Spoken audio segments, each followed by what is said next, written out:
Isso aí, galera, bem-vindo ao Luz do Mundo Podcast. O podcast onde nós queremos trazer luz a tudo que Deus tem feito na nossa cidade, na nossa região e por que não no mundo, amém? Então, cara, nós estamos muito felizes de estar aqui, de ter conseguido chegar. Começou com um negócio tão pequeno, um projeto que era trazer alguns amigos para tocar, e Deus tem feito grandes coisas através desse projeto.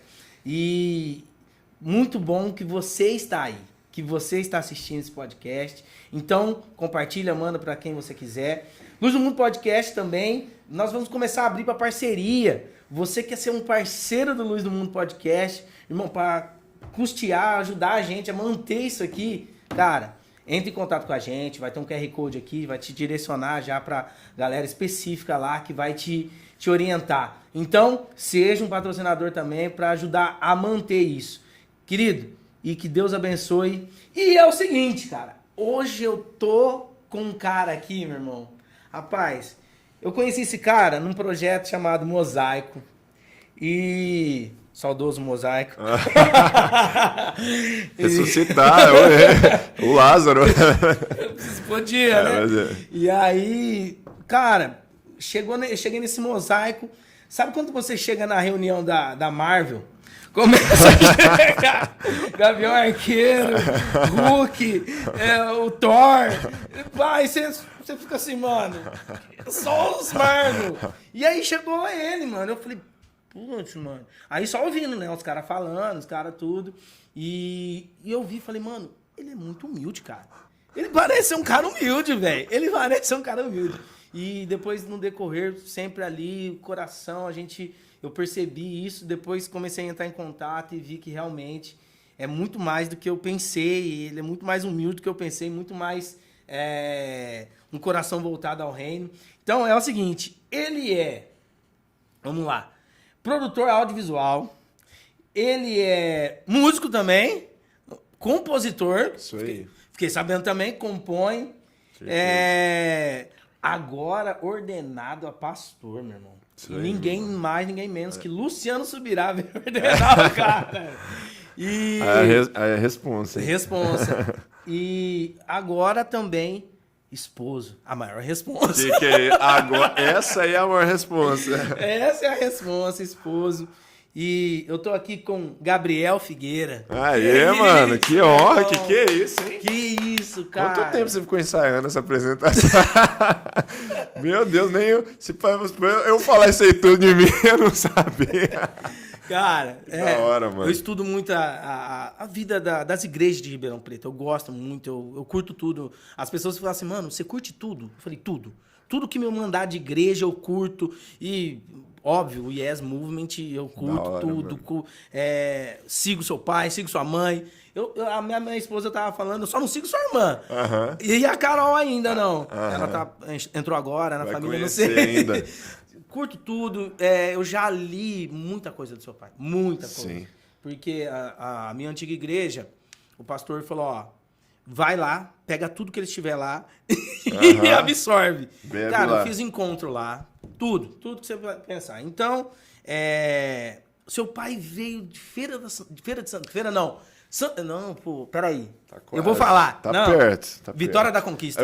Que isso? 1986. Que isso? Que isso? Um beijo pra Bahia. E você é de lá, Gabriel? Não, eu nasci aqui, né? Você nasceu aqui? Eu já sou paulista já.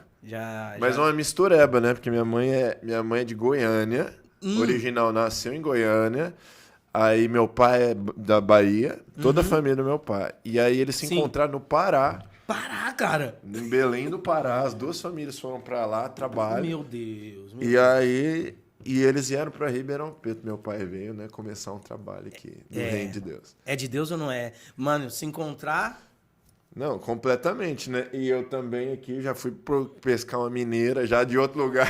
Mas Deus ele sai costurando tudo do jeito que ele quer, né? E aí, Gabi, vamos começar do fim depois nós voltamos pro começo. Como é que tá sendo a vida de casado, mano? Brother, nossa, cara, período muito aguardado, né? Preparado. Na verdade, assim, né? Desencalhei, né? Gente, não, peraí, para aqui. Um cara... Foca na cara dele. Um cara desse encalhado, meu irmão. Não, minha mãe já tava cobrando aluguel, meu já tinha inquilino dentro de casa já. E aí? Já tava... Cara, assim, foi um período muito... Foi muito bom, né? Na verdade, assim, a gente brinca, mas foi no tempo de Deus, né? Sim. Mas, assim, realmente eu decidi esperar mesmo, né? O tempo certo, né? Eu não quis tomar nenhuma decisão antes precipitada e valeu muito a pena, assim. Hoje eu falo que, por exemplo, eu casei com 26 anos. Eu fiz em dezembro e casei no mesmo mês, né? Show. Na ideia minha ali, naquele, né? Eu não imaginei que eu ia casar com 26 anos. Imaginei que eu ia casar talvez com 24, alguma coisa assim. Mas se você me perguntar hoje se eu voltaria atrás para casar mais cedo, não voltaria de maneira nenhuma.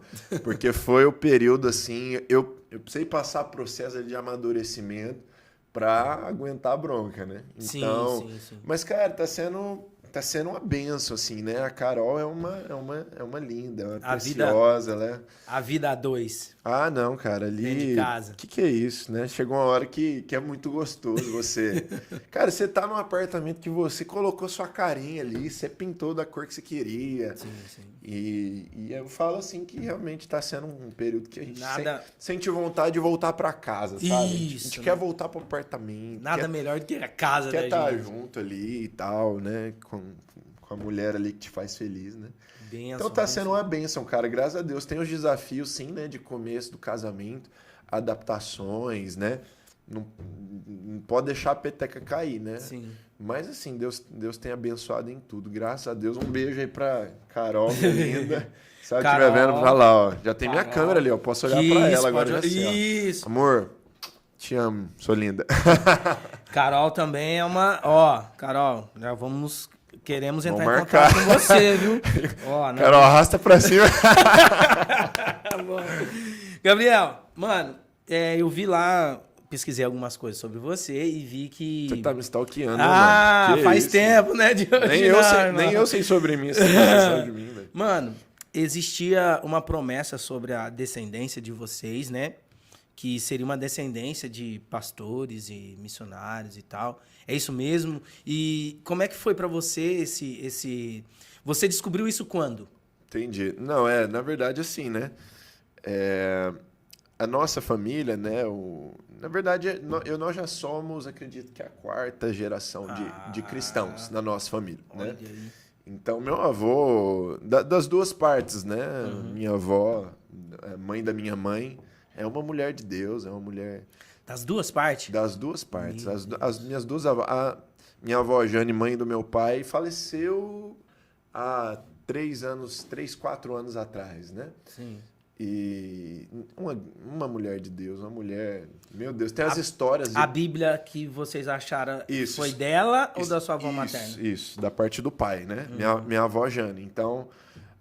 nós encontramos essa Bíblia aí, que era uma Bíblia do meu tataravô. Meu Deus, cara. Né? E o nome dele... Caramba, agora eu tô confundindo aqui, né? Não, mas é muita gente. Mas aí, o que estava escrito? Você lembra assim, mais ou menos? O nome dele era Virgílio de Almeida.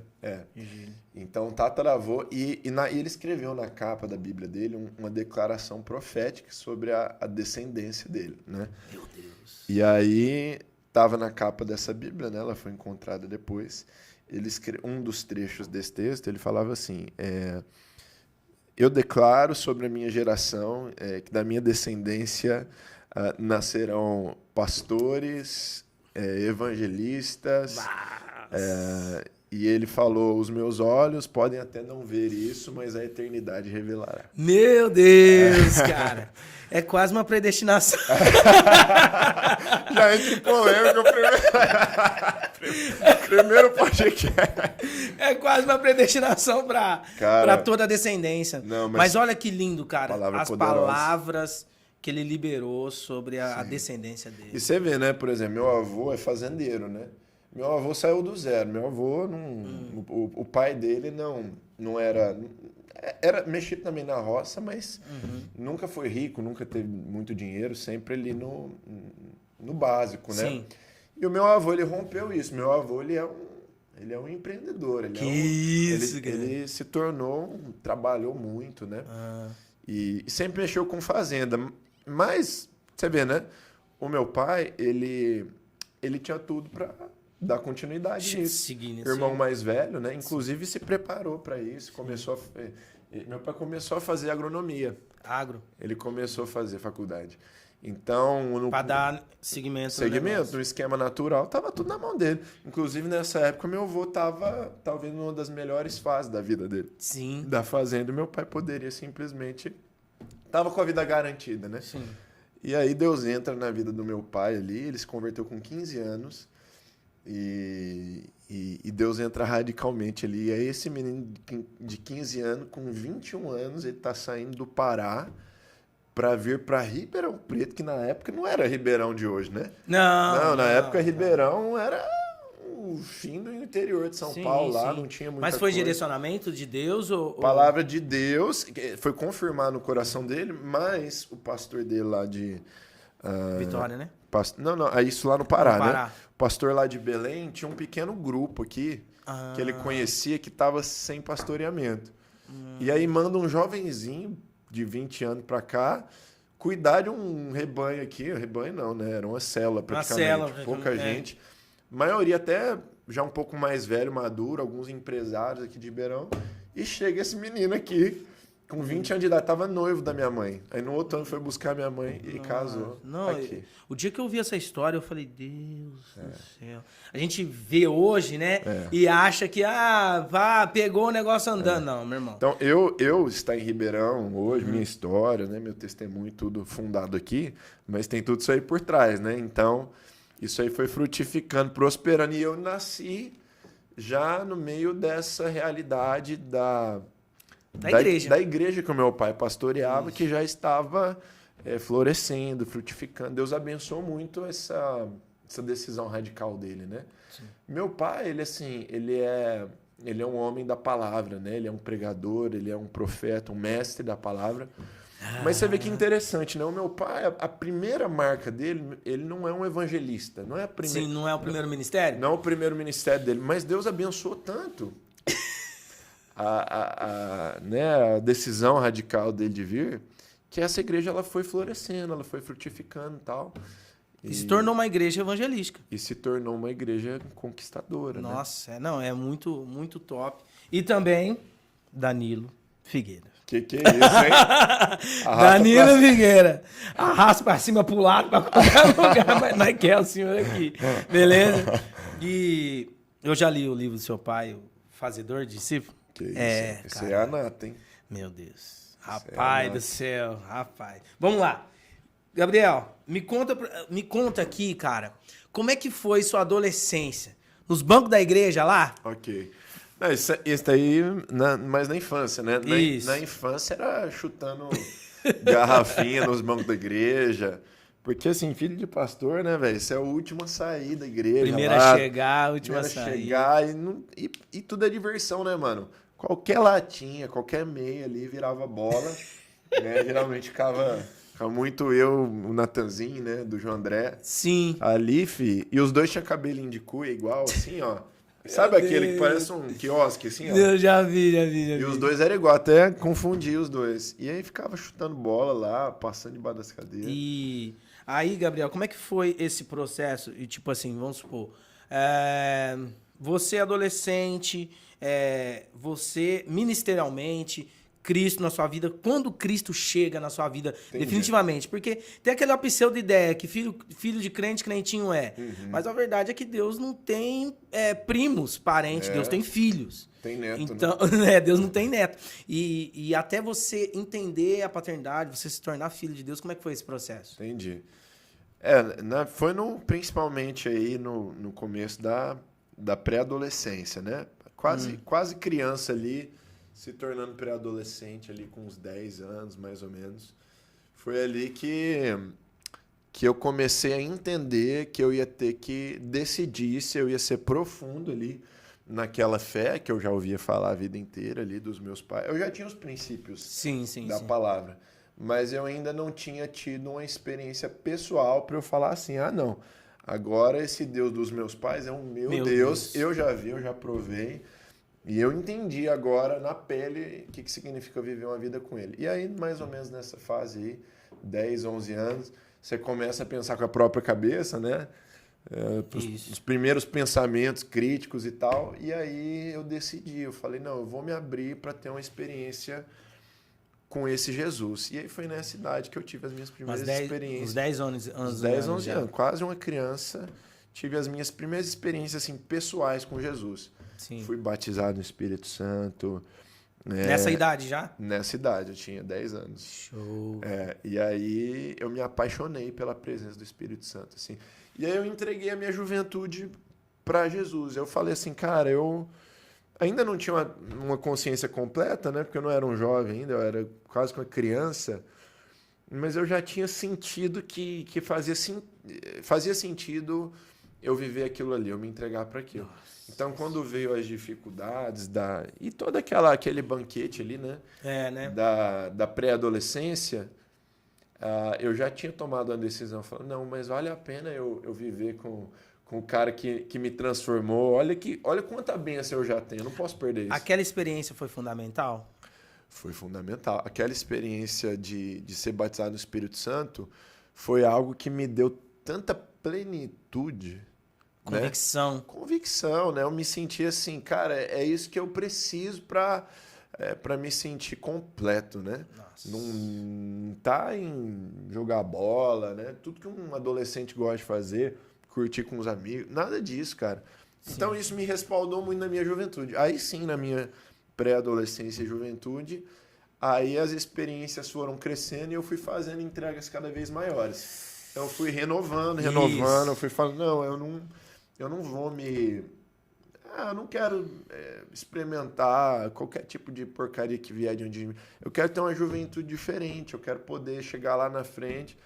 Eu tive minhas lutas. Sim. Né? As pessoas olham assim, mas eles pensam que eu vivi uma vida perfeita, porque, enfim... Filho de quem é. Filho de quem é e olham de longe. E, de fato, eu nunca saí do trilho, mas eu tive minhas lutas. Óbvio. Eu tive que lutar com o pecado, eu tive que tomar decisões de expor, de confessar para os meus pais, eu tive que ser tratado.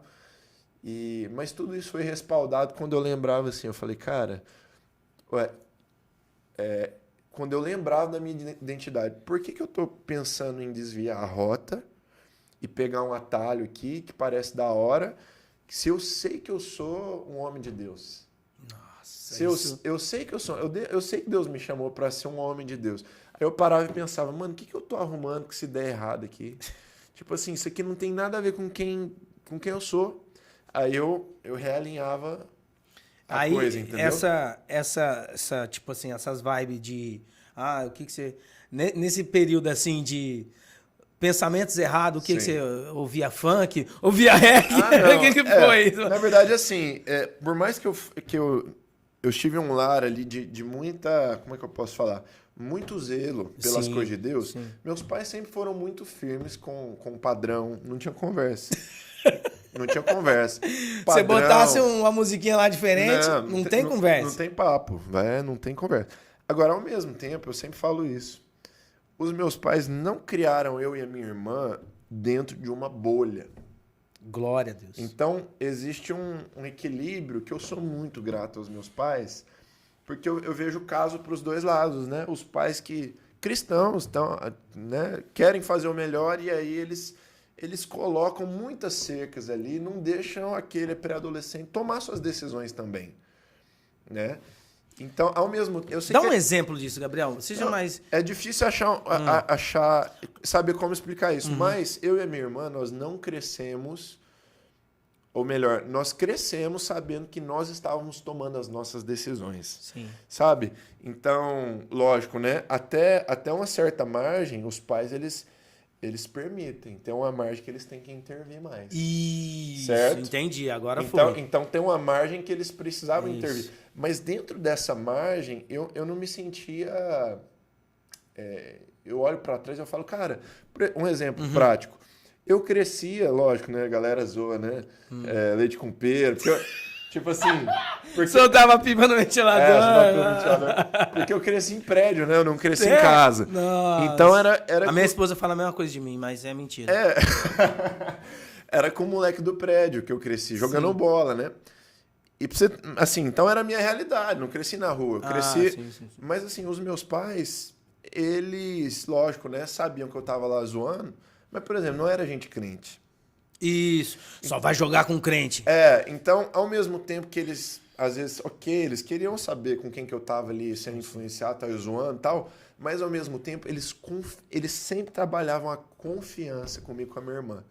E foi isso que fez quando eu tive que lutar com o pecado, por exemplo, foi o que mais me fez entender, caramba, eu não tô sendo exigido à força a mudar o meu caminho. Eu tô quebrando a confiança deles, que eu sempre tive. Aí isso me fez, ou seja, então eu e a minha irmã, nós somos criados assim, com padrão, com zelo, a gente sabia disso. Mas quando chegou ali na pré-adolescência, cara, sempre a confiança dos meus pais. Olha, a gente confia em você, a gente confia. Acabou. Então, eu tive que lidar assim com amizades ali, galera do prédio. Mano, os caras, eles... Mano, completamente mundano ali. De toda a tribo, qualquer tribo tava ali. Não, ali já foi apresentado todo o banquete ali do pecado pra mim. Novinho, cara. Com 11, 12 anos... Eu já via tudo que os caras faziam, pra casa do outro ver besteira. Não, tem um amigo nosso também que falou, eu fui criado em prédio também, foi criado em colégio cristão, mano. Sim. E ele fala, velho, rola muito, rola tudo, velho. Exatamente. Rola... Você é exposto do mesmo jeito, mano. Rola tudo. E aí eu falo, nossa, cara, eu não sabia essa realidade. Os caras já chamavam as menininhas, já pro prédio, não sei o quê, dava os perdidos e tal. Então, isso foi muito bom porque teve um equilíbrio ali de eu sabia o padrão, mas eu pude tomar as minhas decisões. Glória a Deus. Né? Então isso aí foi muito importante. Mano, né? Gabriel cresceu, juventude ali, 16, 17 anos. Aí já vem formando que, tipo, eu vou fazer o que da minha vida? Isso. O que eu vou fazer? Como é que foi esses 16, 17 anos, vendo... E aí, tô acabando a escola, vou pra onde? Da hora, mano. Como é que foi isso aí? Eu já tinha muita convicção de... Eu amava servir a Deus, eu amava servir na igreja. Já tinha convicção, minha vida vai ser dentro da igreja. Já, mais ou menos. Mais ou menos. Eu amava... eu já ministrava, né, louvor há anos. Nossa, com os juniores e tudo mais. Tocava guitarra... Liderava a célula de juniores. Sim. E eu gostava daquilo. Eu me via bem. Eu já me via como um líder nessa idade aí. Nossa. Já me via e já liderava vários outros adolescentes ali. Mas assim, eu ainda não tinha cravado o que eu ia ser, o que eu ia fazer da vida. Aí chega aquele período ali de terceiro, segundo ano, né? E aí, rapaz, assim, você fica naquela crise, né? Poxa, eu amo a Deus, mas eu não... Eu acredito que Deus quer usar alguma profissão aqui. Não tinha uma palavra direta de Deus ainda. Pensou em ser músico, Gabriel? Não. Acho que eu não cheguei a considerar como... Uma profissão? Como uma profissão, assim, por mais que sempre gostei, né? Sempre foi um hobby, um gosto meu. Mas Aí chegou no terceiro ano, aí a palavra que Deus me deu foi a seguinte, Peco. Deus chegou e falou assim, Gabriel, você vai... escolher o que você gosta, mas você vai ficar aberto se eu quiser mudar. Então, tipo assim, pô, Deus falou e não falou nada, velho. Tipo assim, não me ajudou em nada. Foi puxou, Você deu e puxou, pô. Eu queria que Deus falasse assim, mano, é isso, é advogado, é não sei o quê. Deus falou, não, você vai escolher alguma coisa que você gosta, mas... E foi clara essa palavra. Então, é o que eu tinha. Então, eu trabalhei com isso. Então... Na época, ela já tá quebrando tudo aí. Vambora. Daí no primeiro, mano, aqui desconectou. Não, é só aqui mesmo. Isso, aí, deixa beleza? assim. Aqui? Pra cá. Isso. Fechou, beleza. Cara, é a primeira vez que você tá quebrando tudo equipamento dos caras. Não, vamos lá. Aí, ô Peco, então, aí eu comecei em engenharia civil. Porque, cara, na época me dava melhor ali com exatas, uma boa profissão. E aquilo ali acabou virando meio que um sonho pessoal meu, cara. Eu falei, cara, não, eu comecei o primeiro semestre na Estácio aqui em Ribeirão e tal. Cara, parecia que aquilo ali... eu me via, é uma profissão também de liderança, de gerência. Eu falei, cara, isso aqui, será que vai colar, né? Assim, lógico, hoje nada a ver, né? Mas na época tava indo, cara. E aí Deus chega no... Então foi a palavra que eu tinha. Começa algo que você gosta, mas fica atento se eu quiser mudar. Aí no meio do primeiro semestre de engenharia, Deus chega com a questão do CFNI, que é a escola, o seminário bíblico. Chegamos aonde o negócio vai começar a ficar estreito. Não deu nem tempo, deu o meio do primeiro semestre, não tinha nem o meio do primeiro semestre, e eu não tinha vontade de estudar fora, eu não tinha nenhuma, eu queria continuar no Brasil. Sim. Não tinha considerado isso, nunca fui atrás na internet, e veio com força, assim, essa ideia, assim, tal. E como é que foi? Tipo assim, porque você falou que isso virou, tipo, um bagulho no seu coração, né? Sim. De fazer essa faculdade. E aí, Deus soprou isso no seu coração. Você viu essa essa oportunidade? Como é que foi?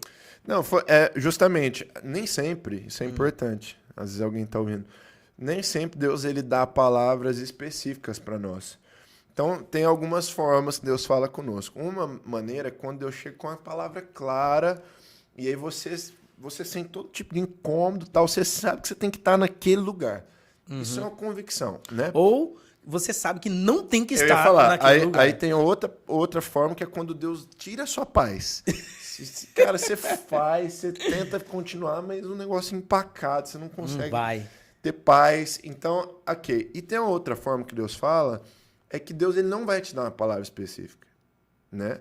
E aí quando você não... Uma vez eu ouvi essa frase, quando você não sabe o que fazer, você faz o que você sabe fazer. Isso. Quando você não sabe o que fazer, você faz o que você sabe fazer. Então, foi mais ou menos o que eu tinha ali. Gabriel, o que você é bom? Parado, você não vai ficar. O que você vai fazer? Então, eu falei, cara, eu gosto de engenharia, eu gosto de exatas aqui. Começa a fazer. Sim. Eu comecei. E aí foi importante, cara, porque eu fui exposto ali a amizades, a uma realidade de uma universidade. Sim, eu conheci mano. pessoas. Inclusive, eu voltei nessa universidade depois para um trabalho evangelístico. Foi o maior trabalho evangelístico nós fizemos em faculdade. A gente alcançou quase 500 jovens numa noite. Meu Deus. No meio da Estácio, a gente fez uma ação evangelística lá e pegamos mais de um intervalo deles lá. Mano, nessa faculdade que eu pisei atrás, cara. E eu orei lá quando eu tava lá. E eu profetizei. Depois que eu voltei dos Estados Unidos, que aconteceu tudo isso. Olha isso aí, velho. Então, assim, Deus sabe. Agora... Deus tirou a engenharia civil do seu coração? Aí o que aconteceu? Aí eu vou explicar rapidinho, não tomar muito tempo. Aí eu tinha... eu fui lá pro CFNI, né? Cristo para as Nações, é o nome da escola lá em Dallas, Texas. Uma das maiores escolas aí, seminários bíblicos reconhecidos nos Estados Unidos. Do nada eu tava lá, Deus me jogou lá, fui atrás de visto, tal, Deus abençoou, tudo deu certo. Quanto tempo levou isso? Foi rápido, cara. Foi rápido porque Deus queria. Você tem que ser aprovado, não é assim. E isso? Você tem que ser aprovado, tem muitas pessoas que tentam inscrição, nem todos conseguem. E tudo deu certo. Foi questão de assim, 1 mês e meio, 2 meses. Meu Deus. Eu tava lá. De Deus total. Desse jeito. Deus no negócio. Aí, mano, o que aconteceu? Aí, beleza. Aí eu fui lá.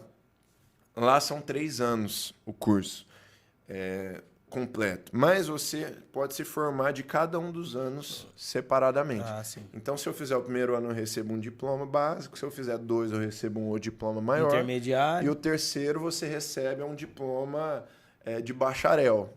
Sim. É um diploma de bacharel. Beleza. Aí eu fui fazer um ano, né? Cara, foi um ano incrível, assim, né? Muita adaptação no começo. Eu já falava inglês aqui, né? Já tinha um inglês suficiente para chegar lá e falar. Se virar um pouquinho. Tanto é que eles fazem uma triagem lá, se você não tem uma condição ali de... Você tem que fazer aula obrigatoriamente de inglês lá. Eu não precisei fazer e tal. Mas, assim, um ano de adaptações, muita coisa começou ali. Poxa, né? Eu comecei a me apaixonar pela Bíblia, porque seminário, muito cara bom, muito professor bom, cara. E aí, Pé, o que aconteceu? Eu terminei o primeiro ano, foi um ano incrível, e eu falei, beleza, acabou, me formei lá. Me formei, tudo, participei. No primeiro ano? Primeiro ano. Primeiro módulo, no caso. Primeiro ano mesmo. Aí, beleza, formatura oficial lá, recebe o canudo. Cara, voltei pro Brasil, trouxe todas as minhas coisas, malona gigante. Falei, cara, beleza. Tô aqui de férias, Aí Deus fala assim, não acabou seu tempo lá. Desse jeito, velho. Meu Deus. Ele falou, não acabou. Aí eu falei pros meus pais, eu falei, olha, eu vou precisar voltar a fazer o segundo ano, porque não faz sentido eu estar aqui ainda em Ribeirão. Aí eu voltei pro segundo ano. Aí o segundo ano foi o ano mais decisivo da minha vida em relação a clareza e convicção de propósito. Nossa. Então, foi lá no segundo ano, olha só que doideira, que por um acaso eu fiz um curso, eu queria fazer aula de canto numa igreja, lá numa grande igreja de Dallas, Sim. e aí não ia abrir para homem, só para mulher. Aí eu falei, caramba, velho, não vai ter essa aula. Deixa eu ver quem mais que eles dão aula aqui. E aí eu tinha uma aula lá de filmmaking, mano. Aula de filmmaking com o diretor de mídia da igreja, velho. Nossa. Mega igreja. Não, Você sabe que Dallas eles chamam o cinturão cristão lá, né? Dos Estados Unidos. As maiores igrejas dos Estados Unidos estão em Dallas. Cara, você anda 2 km, tem uma igreja de 5 mil membros, 10 mil membros, igreja de 15 mil pessoas. As câmeras, tudo. É uns estádios, mano, as igrejas lá, né? Igreja do T.D. Jakes, não sei se você já viu. Já ouvi falar. Nossa. Igreja de Negão, né? Cara, é aquela pegada maravilhosa. Você foi? Chegou Fui lá aí? conhecer uma vez. Deu pra ficar um pouquinho mais preto? Não, que isso. Eu me senti ali, foi eu e um roommate meu, filho. 2 branquelas ali no meio da galera. Mano, Fiquei louco perdido, não entendi nada com os caras. Mas assim, sensacional. E aí, só pra finalizar isso aqui, aí no segundo ano esse ano aí, eu fiz o curso de filmmaking. Sim. E eu descobri que eu era apaixonado por isso, cara. Mas você já trabalhava com isso na igreja? Não, na sua igreja? não mexia com nada. Tava na engenharia civil, cara. Eu nem mexia com nada disso. Deus mudou tudo, mano. Completamente. E aí, meu pai me ajudou a comprar uma câmera. O Mano tá ali, ele vai lembrar. Isso foi em 2016. Meu pai comprou uma Alpha 6300 pra mim, uma Sonyzinha, né? Naquela época, era da hora, né?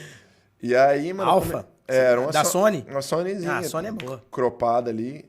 E aí eu comecei a mexer, fuçar, mano, naquela época. Descobri que eu amava aquilo, cara.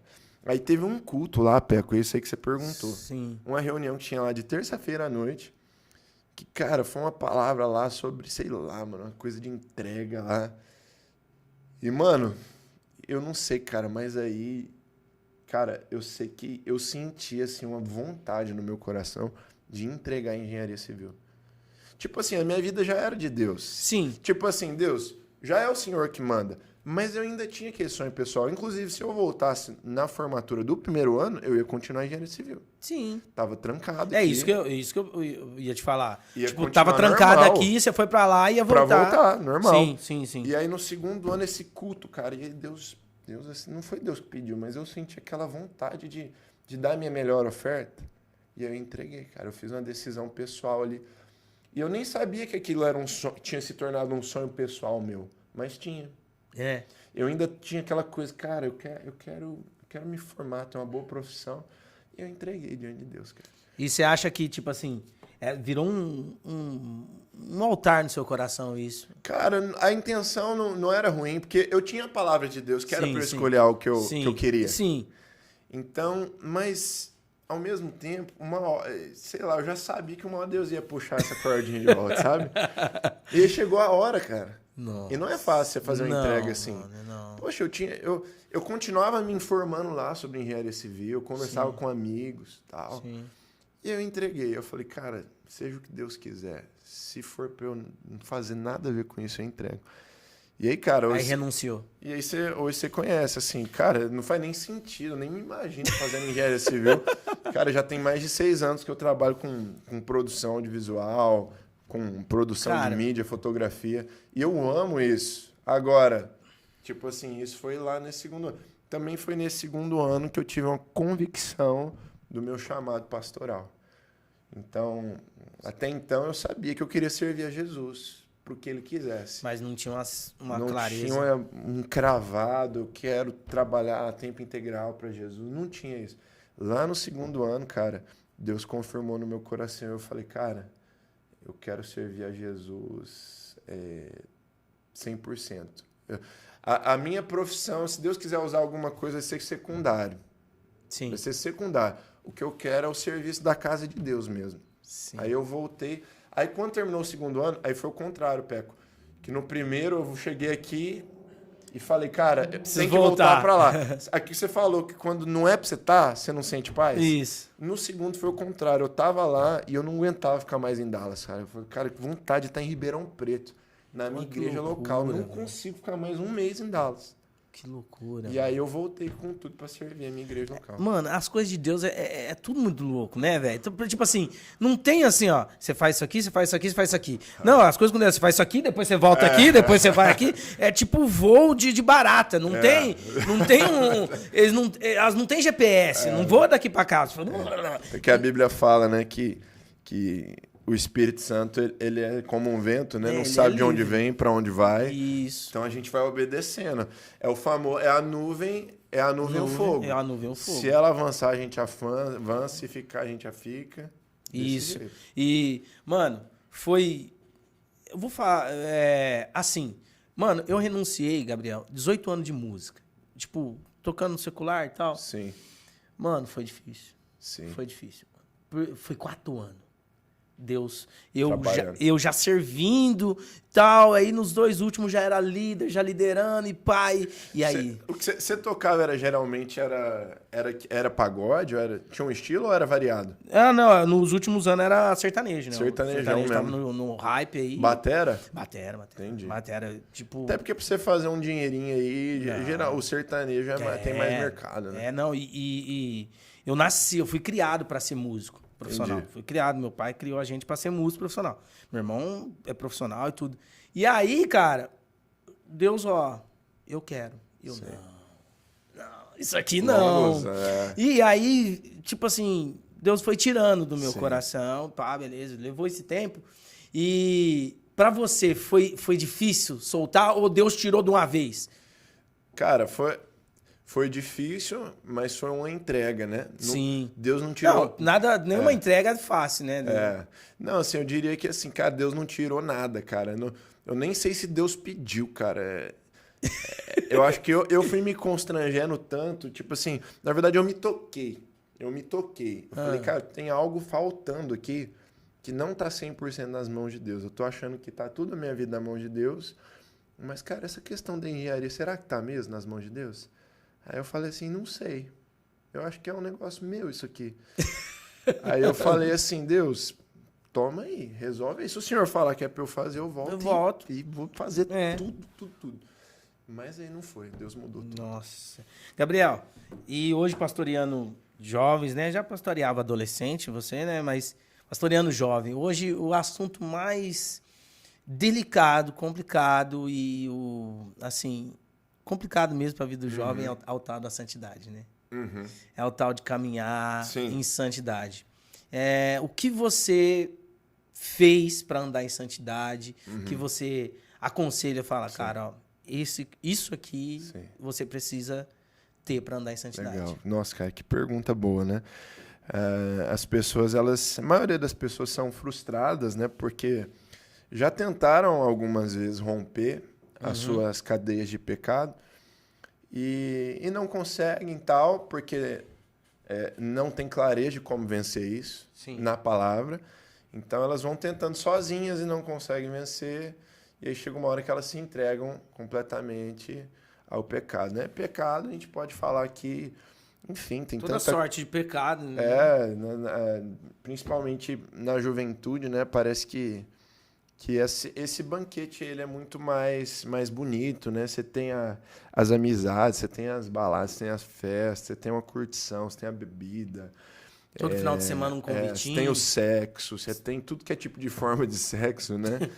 E aí a pessoa ela acaba ficando presa nisso. Agora, assim, o que precisa acontecer na vida de uma pessoa para ela vencer, porque todo mundo, não tem disso, o cara é pastor e tal, já é mais fácil. Não, todo mundo tem a sua experiência pessoal com os seus pecados, né? Que um dia você vai precisar encarar isso daí. Encarar como que você é orgulhoso, como que você é imoral. Eu precisei encarar o meu orgulho, a minha mentira. Eu precisei ser tratado do meu caráter, porque tinha coisas que eu escondi e mentia na cara dos meus pais, né? E eu não nasci... Pelo contrário, né? O que eu não nasci foi pronto. Eu nasci completamente torto, né? Pau que nasce torto, né? Aquela Tem coisa que assim. encontrar o carpinteiro de Nazaré. Eu nasci completamente assim, com tendências e tal. Nossa, bonitinho, né? O Gabriel, olha que bênção, bonzinho, né? Sempre foi o filhinho ali carinhoso do Danilo. Cara, simplesmente a gente é puro pecado, cara. Chegou minha adolescência, né? E eu descobri que eu era pura tendência carnal, cara. Eu queria o pecado, eu queria... Mesmo estando ali dentro do ambiente, igreja, mas... Não importa, você tá sendo abençoado, mas daqui a pouco você pisa ali, meu amigo. E aí você tem mulher, você tem sexo, você tem tudo que você quiser. E aí, assim, o que foi muito importante? Eu tomei as minhas decisões radicais de colocar alguns limites que me ajudariam. Então, eu tinha amizades que eram pessoas que eram pessoas de Deus, né? Então, eu sempre escolhi amizades, né? E é difícil isso. Às vezes as pessoas escolhem amizades da seguinte forma. É quem tem e é quem me aceita. É quem tá aqui. Não, a pessoa tá aqui, ela é parceira e beleza. Às vezes esse parceiro, cara, não vai te ajudar a você ser uma pessoa mais santa. Não é verdade?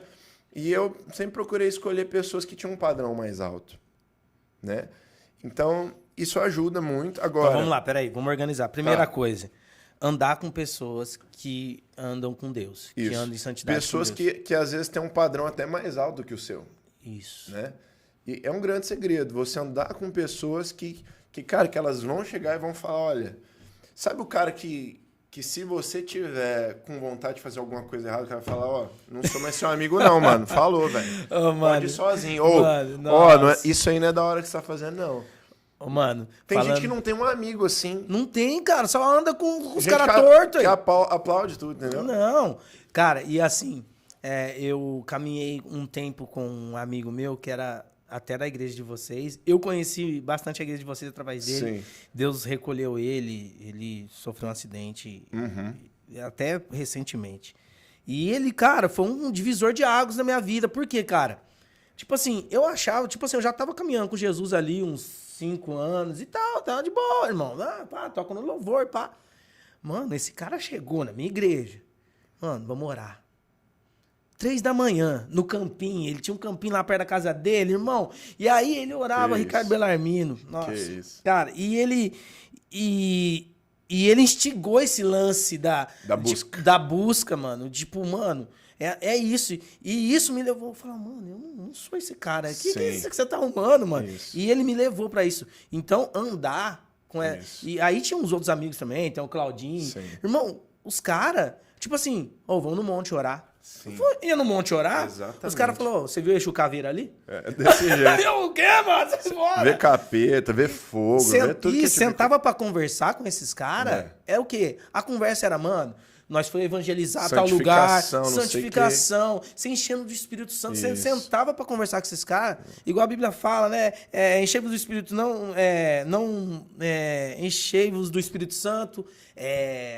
Efésios 5. Enchei-vos do Espírito Santo. Não vos embriagueis com vinho, que é o contento de solução, mas enchei-vos do Espírito Santo. Exatamente. Falando entre vós em salmos, salmodiando, contando o vosso coração. Irmão, sentava. Era só louvor. Você viu aquele louvor? Mano, e aquela passagem? Mano, eu tô parado numa passagem aqui. Sim. Então, isso é muito bom. De fato. Isso aí assim, a gente tem que ter a consciência seguinte. Algumas amizades nossas, nós que vamos dar. Nós temos mais do que elas, né? Isso. Então, algumas amizades são amizades, assim, onde você vai ser o maior influenciador. Agora, o que faz muitas vezes a gente segurar uma barra ou se tocar... quando você tem amigos que andam em um nível maior que o seu. Isso é bom. De santificação, de seriedade, né? E aí, essa é a galera que você pode ser influenciado, porque, cara, a gente algum momento vai errar, algum momento vai bater uma ideia errada. Vai bater. E esses caras... Esses são os amigos que, cara, mano, esse cara aqui, ele não vai deixar eu fazer uma besteira. Então, isso é importante, né? Eu diria que outra coisa importante é um princípio, né? Isso tem a ver com a decisão da pessoa, que é um princípio de transparência e confissão. Confissão. Nossa, irmão, tá maluco. Então, além do ambiente ali das amizades, existe um princípio de transparência e confissão. Cara, isso não é fácil para alguém que tá vivendo... Porque a Bíblia fala, né? Um abismo chama o outro. Quando você tá no lamaçal lá, tudo afundado, meu Deus do só céu. o nariz de fora, você nem sabe o que é transparência, você nem sabe o que... Agora, não tem jeito de você sair de uma cadeia de pecado sem você se humilhar, reconhecer e ser transparente, confessar, cara. Falar, olha, eu estou preso na pornografia. Eu estou com dificuldade nessa área. Eu sou mentiroso, eu minto. Seja o que for problema, cara, quando isso ficou oculto, a Bíblia fala, né, que não tem como coexistir luz e trevas. Então, assim, né? Aquele que encobre a sua transgressão nunca prosperará, mas aquele que confessa e deixa alcança misericórdia. Meu então, Deus. Tipo assim, quando a luz entra em algo ali que está escondido, né? Ela simplesmente vence aquilo. O que é entrar a luz na coisa? Entrar a luz é a transparência, a confissão. É a coisa que você tirou do esconderijo e trouxe para a luz, trouxe para a clareza, né?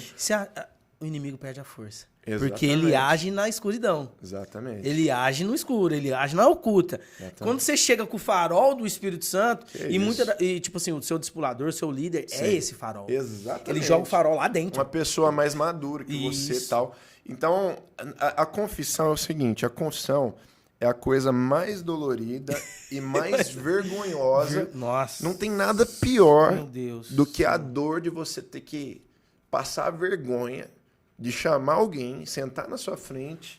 Tipo assim, tem gente que quer dar de valentão, né? Tipo assim, não, eu confesso mesmo, eu sou transparente mesmo. Cara, então você não teve a revelação do seu pecado, porque o pecado ele gera vergonha.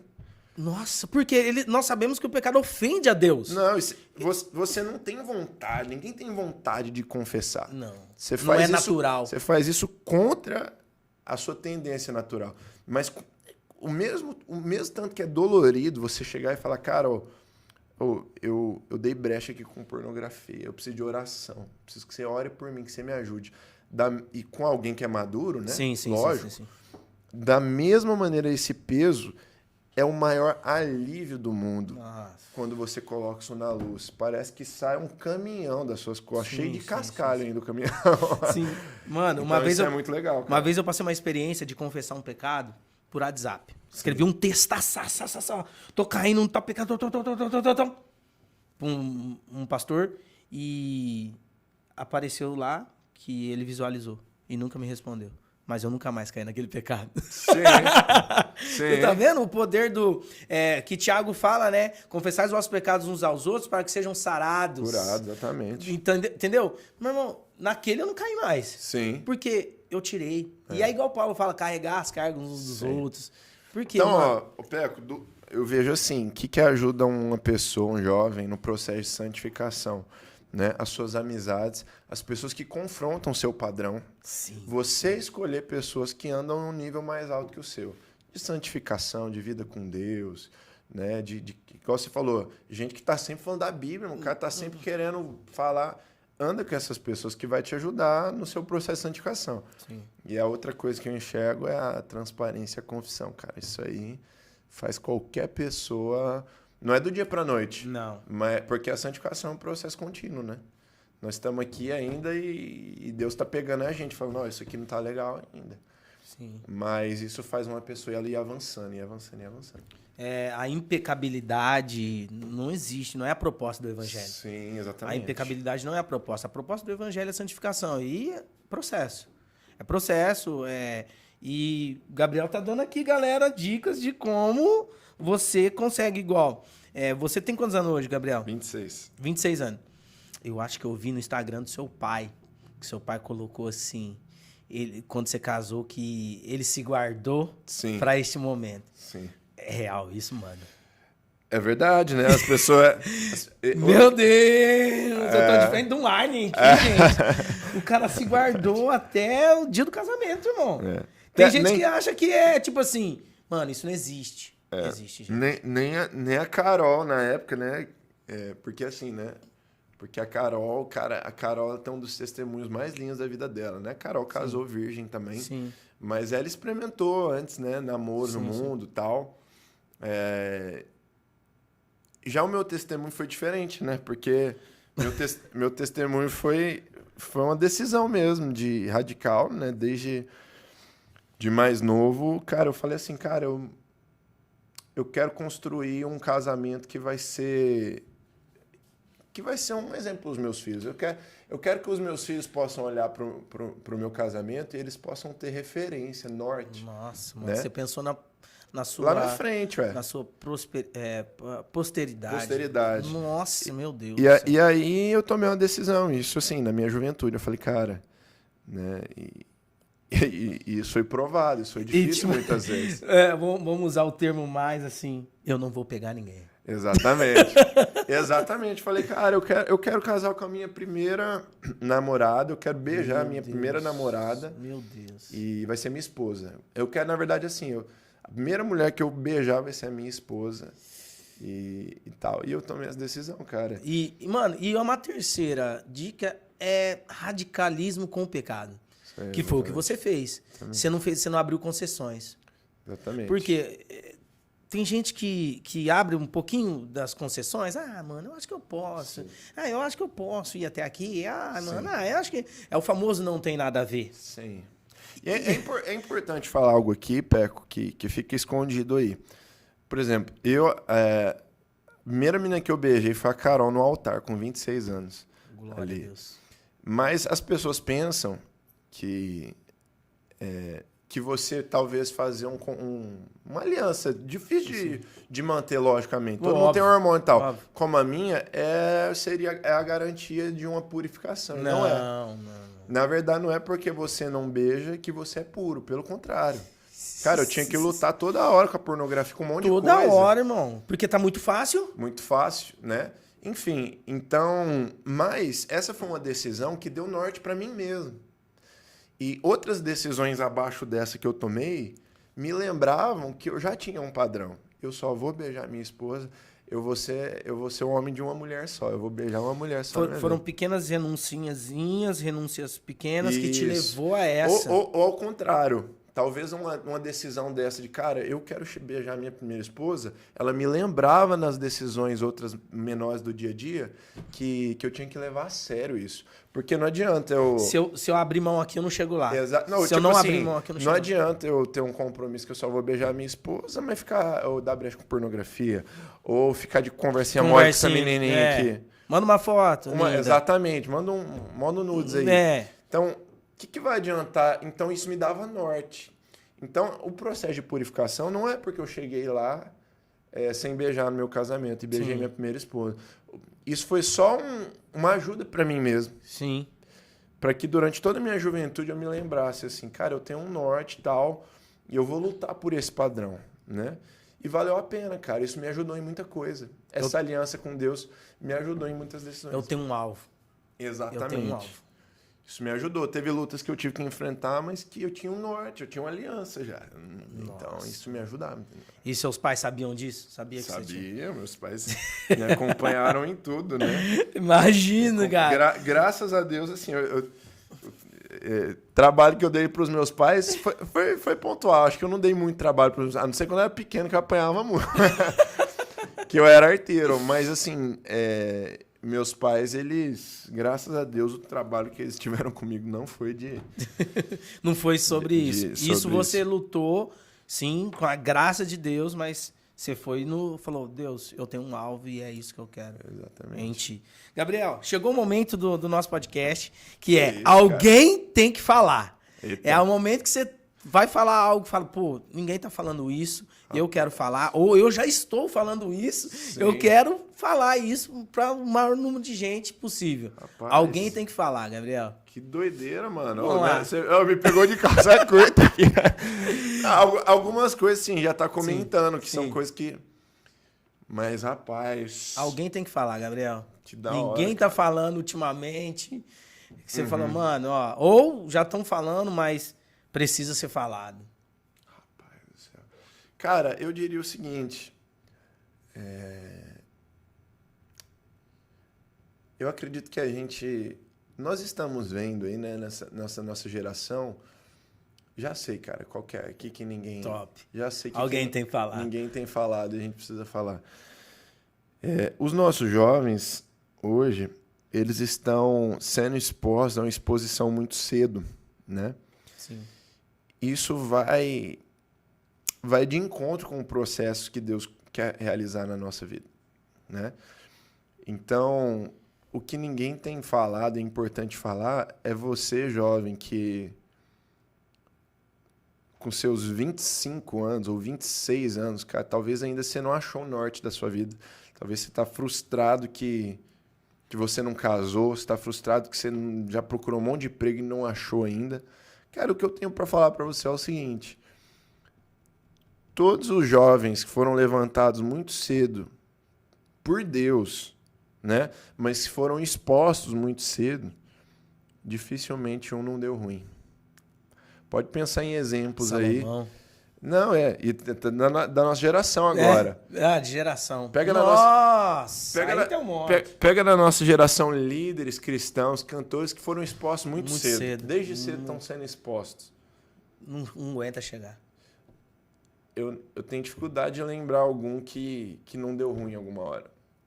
Assim, até não só cristãos, do futebol, sim, Neymar da vida. Cara, é muito cedo, é muita coisa. Não deu tempo para você criar. Eu costumo dizer o seguinte: para você criar raízes profundas, né? Você precisa pelo menos chegar aos 25, 30 anos. Sim. Para você criar raízes profundas. Então não é uma fase de muita exposição. Não é uma fase de você tomar decisões drásticas, né? É uma fase de você fazer as coisas por baixo da terra ainda, né? Porque se você for muito exposto aí, você não tem raiz para aguentar. O primeiro ventinho que bater, a sua árvore ela tomba. Construir em areia, né? Não, a árvore não tem raiz profunda. Então, mano, eu acho que assim... E a nossa geração, ela é ansiosa, ela acha que ela tá atrasada pra tudo. A nossa geração quer fazer um vídeo no TikTok e bombar. Não, ela acha que ela tá atrasada. Nossa, eu tô atrasado, eu já tinha que estar bombando, eu já tinha que estar estralando meu mistério, cheio de fruto, eu já tinha que estar casado, eu já tinha que estar... Não, mano, o Jesus, assim, ele... Cara, 30 anos, meu amigo. 30 anos, Com 30... O que Jesus estava fazendo antes dos 30 anos? Pouca exposição...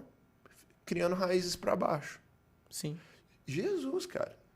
Jesus, ele não estava apto ainda para um nível de exposição. Tanto é que lá naquele casamento ele fala, não chegou minha hora ainda. Em outras palavras, né? Eu estou construindo coisas para baixo aqui, a minha identidade. Estou sendo provado na minha juventude, estou sendo tentado aqui. Tudo que eu posso fazer para aguentar o tranco de quando vier o período de... E quando vem com tudo, mano. Davi também. Vem com tudo, exatamente. Davi, mesma coisa. Então, eu acho que o que ninguém tá falando aí é que, mano, tudo bem, se Deus tiver pra você casar com 30 anos, mano, Jesus com 30 anos, ele começou a mostrar por que ele veio. Por que você quer em público? Por que a gente quer com 20? Por que você tá com tanta pressa, assim? Calma, 23 anos, né? já quer. Eu prefiro esperar até os 30 anos pra começar e ter 3 anos de muita eficiência do que ser exposto lá, o casar mais cedo por ansiedade e ficar 20 anos vivendo crise para talvez acontecer um milagre lá na frente. Dá tudo errado, Nossa, né? Meu Deus. Gente, e é isso aí. Gabriel Figueira. Meu irmão, que é isso, valeu, velho. Ô, mas você nasceu pra isso aqui, mano. Que é isso, cara? Manda bem demais, mano. Você tá... Que mano, é isso? Você não viu a Flávia mesmo? Melhor ainda. Arrasou, Já mano. tô garantindo meia-noite aqui. Não, mano. Arrasou, mano. Combina aí, né? Então, cara, pra você ter uma noção, porque, tipo, mano, era uma coisa que eu sempre quis fazer, Gabriel. É tipo, mano, todo mundo que eu sento. Mano, às vezes eu até zoo, eu converso com a galera, aí na hora que acaba a conversa eu falo, esse foi mais um podcast. Não, eu já tava zoando, mano, porque, mano, eu queria ter esse tempo de conversa com a eu galera. tô muito feliz, mano, por você tá fazendo isso. Porque, mano, quantas conexões, meu Deus, quer te usar. Nossa, mano, de verdade. Mano, Porque sabe o que eu já vi, Peco? Muita galera que... Por exemplo, você não tá fazendo isso do nada, mano. Isso foi sendo gerado, tal. Muito tempo. Com tempo, com maturidade. E tem gente que quer forçar uma barra, mano. Tá todo mundo fazendo o que quer fazer. Não. Ou você tá pegando uma fase que nem tá no mundo já dos não podcasts. tá mais. Tá no bundo. Ok, mas você tá falando assim, mano, esse é o tempo, tal. Né? Deus deu sim, Deus abriu as portas. Sim. Então, Deus, muito feliz, mano. Deus colocou 7 pessoas no meu coração e você era uma das 7. Nossa, mano, que da Falou, hora. Deus falou pra mim, Privilégio. falou, faça 7. Sim. Faça 7 podcasts, 7 episódios e deixa. Aí eu falei, Deus, pra quê? Ele não respondeu mais. E depois eu falei assim, Deus, então eu vou conversar com pessoas que, tipo assim, se ninguém assistir, eu vou sentar ali, vou assistir. Sim. Eu vou fazer pra mim. Se o Senhor quiser soprar isso, amém. Uau, mano. E eu quero fazer isso muito, porque também é um bagulho meu de quebrar essa segregação. Sim. De, mano, não, por isso que eu não quis vincular com nada. Falei, Deus, se for, vai ser o Senhor e eu. É a liberdade, é a unidade mesmo do corpo. Eu quero trazer, o podcast ia ter até unidade podcast, mas já tem, então, porque eu quero trazer unidade. Eu não sei, mano, eu não conheço ninguém que ora pela unidade das igrejas em Ribeirão Preto. Eu oro todos os dias. Eu também.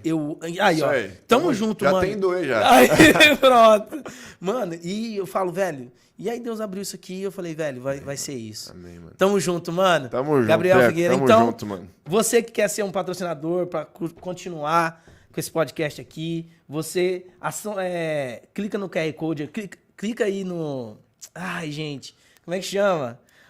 Vai ter o QR Code, você mira seu celular aí, vai dar tudo certo. Beleza? Vão ser direcionados. Então, Gabriel Figueira no primeiro episódio do Luz do Mundo Podcast. Tamo junto.